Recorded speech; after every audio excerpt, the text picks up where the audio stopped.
भिंड का रहने वाला वनपाल फॉरेस्ट गार्ड मुरैना के चंबल गेम रेंज स्थित नगरा थाना इलाके सहरसा घाट से गायब। बीते 1.5 महीने से नहीं लगा कोई सुराग। परिजनों ने रेत माफियाओं पर गायब कराने का लगा। पिताजी का नाम सलीमुद्दीन खान है और वो मुरैना जिले के पोरसा तहसील के ग्राम नगरा घाट में पदस्थ थे वनपाल के पद पर। जी हाँ, जो चंबल की जो जो जो वन विभाग के अंतर्गत जितनी भी चंबल की रेत आती है वो उनकी सुरक्षा का उनका ही पूरा होता है जिम्मेदारी। तो चोरी से रेत उठाया जाता है। हाँ जी, अवैध रेत माफिया जो हैं उत्खनन करते हैं रात के समय में, और ये एक निर्माण कर लिया उन्होंने अलग रास्ता, वहाँ से रेत चोरी छुपा ले जाते थे। तो उन्होंने बराबर भी अपने विभाग को आवेदन दिए कि सर ये रेत माफिया नहीं मानते हैं, ये बराबर उत्खनन कर रहे हैं, इन्हें रोकिए, हमारे साथ आइए। तो विभाग वाले भी टाल मटोली कर देते थे कि आएंगे, अभी गाड़ी नहीं है, अभी बाहर हैं हम। फिर थानेदार को भी सूचित किया, जो पूर्व थानेदार थे नगरा के, तो वो भी बोले पहले आप अपने स्टाफ को लेके आइए फिर आएंगे। फिर स्टाफ को फिर आवेदन दिया दोबारा, तो वो बोले कि अभी ऐसे है फोर्स कल भेज देंगे, उसके साथ आएंगे। इस तरीके से बराबर कोई नहीं आया और बराबर वहाँ रेत का काम अवैध उत्खनन जारी होता रहा। कई सालों से चल रहा है। कई सालों से चल रहा है वहाँ, तो यही काम होता रहता है। तो इनमें पकड़े भी थे कभी ऐसे रेत पकड़ा हो?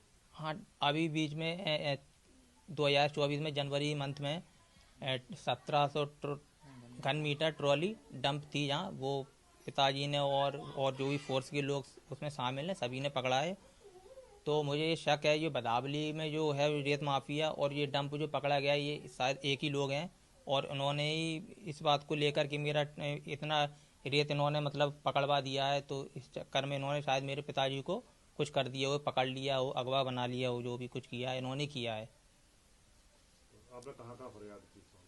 हमने थाने में भी गए काफ़ी बार, वहाँ से भी कोई हम लोगों को ठोस कार्रवाई नहीं मिल रही है। ओनली दिलासा दिया जा रहा है कि हम कर रहे हैं कार्रवाई, लगे हुए हैं, पुलिस जाती है, कुछ नहीं हो रहा है। जो वन विभाग के वरिष्ठ अधिकारी हैं, उच्च अधिकारी हैं, डीएफओ, रेंजर, एसडीओ साहब, इन सभी को अवगत कराया, लेकिन इनकी तरफ से भी ना, ये तो फ़ोन ही नहीं उठाते थे। शुरू में जब हम लोग फ़ोन लगाते थे, ब्लैक लिस्ट में नंबर डाल दिया था इन लोगों ने, और कभी भी एक भी व्यक्ति इनके फॉरेस्ट डिपार्टमेंट से वरिष्ठ अधिकारी या कोई भी कर्मचारी हमारे घर पर नहीं आया तसल्ली, दिलासा, आश्वासन देने के लिए कि हम आपके साथ हैं, आपका समर्थन करेंगे। जिन लोगों ने आपके पिता के साथ जो भी कुछ गलत किया है हम उनको सामने लाएंगे, उन्हें सज़ा दिलाएंगे। इस तरह का अभी तक कोई भी बात सामने नहीं आई है और कोई भी खुलासा करना ही नहीं चाहते।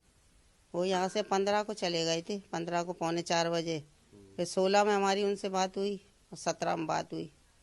उसके बाद उनका आज तक पता नहीं चला। फोन उनका बंद हो गया था। फ़ोन उनका बंद हो गया, 17 को 11:30 उनका बंद हो गया फ़ोन। फिर हम परेशान हुए, हमने कहा आज तुम्हारे पापा का फ़ोन नहीं आया, हर बात से कहा हमने। तो उन्होंने फिर 18 में लगाया, बार लगाया, दिन भर लगाते रहे हम लोग, स्विच ऑफ जा रहा था। फिर 18 में जाके नर्सरी से 2 नंबर ले आए फॉरेस्ट वालों के, वहाँ उन्होंने लगाया तो उन्होंने भी नहीं सुना, जैसे उन्हें सब पता हो, और वो नंबर ब्लैक लिस्ट में डाल दिया। कर्मचारी का हाँ, कोई सुनवाई नहीं, जैसे कुछ हुआ ही नहीं है। फिर 18 से हम लोग तलाश रहे हैं, बच्चे दौड़ गए। ये तो 19 में ही चले गए, नगरा थाने आने गए, अरबाज, फिर सरबाज भी आ गए, वो भी चले गए। भतीजा हमारा सब लोग ढूंढ रहे उसी दिन से, आज तक पता नहीं चला। कई बार हम एसपी ऑफिस भी हो आए। क्या लगता है रेत माफिया के खिलाफ कार्रवाई करते हाँ, रहते थे ईमानदारी से? हाँ, उन्हीं के खिलाफ उनकी चल रही थी। किन के खिलाफ कार्रवाई करते? रेत माफिया के खिलाफ कार्रवाई कर रहे थे। हमसे ही बताते रहते थे, हम भी सुनते थे, उनके फ़ोन आते थे, बताते थे कि देखो ये वो है, नाम ले लेके बताते थे वो तो हमें। तो उनको धमकी हाँ, कभी क्या? हाँ, धमकी देते थे। और ट्रैक्टर छुड़वा दो, नहीं तो बस इस तरह की करते थे बातें। तो क्या हमें क्या मांग कर रही हैं आप सरकार से, क्या गुहार लगा रहे हैं? हम तो यही चाह रहे हैं कि हमारा आदमी सही सलामत हमें मिल जाए।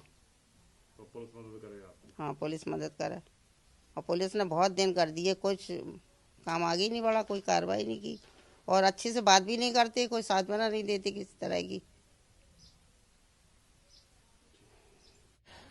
वनपाल नगरा घाट पे उनकी ड्यूटी लगी थी, अकेली ड्यूटी थी उनकी, और 17 तारीख को उनकी मध्य प्रदेश की तरफ से 3 दिन की गिद्ध गणना चल रही थी, गिद्ध ढूंढने की, तो उनकी ड्यूटी लगी थी। तो करीबन सवेरे 17 फरवरी को बताया कि लगभग 8 बजे तक, और उनकी लोकेशन आई है CDR के आधार पर नगरा घाट पर गिद्ध ढूंढते समय उनकी गुमशुदी हो गई है, क्योंकि उनका मोबाइल स्विच ऑफ होने लगा। उसी से आइडिया लगाया कि बनपाल साहब कहाँ चले गए। तभी से लगातार पैदल मार्च करके पूरे फोर्स के साथ और वन विभाग के अधिकारी कर्मचारियों को बुला के लगातार सर्चिंग चल रही है। पैदल मार्च करके रेत में चंबल के किनारे और एनडीआरएफ की टीम को बुलाकर चंबल नदी के अंदर बोट डालकर भी तलाश किया। और यूपी के कुछ गांव लगते हैं टावर के आधार पर, लोकेशन के आधार पर यूपी के गांव में जगह जगह तलाश किया गया। पुलिस की मदद भी ली गई, यूपी पुलिस की। और जो संदेही नंबर थे उनको भी बुलाकर पूछताछ की गई। दिल्ली तक गया मैं, दिल्ली में भी जाके जैसे किसी से लोकेशन पे बात हुई है तो वहाँ तक गया, लेकिन अभी तक कोई जानकारी नहीं मिल पाई है। और लगातार अभी भी मैं गुमशुदा को तलाश करके ही आता जा रहा हूँ। लगातार सर्चिंग जारी है, लेकिन अभी तक उनकी कोई जानकारी नहीं मिल पाई है।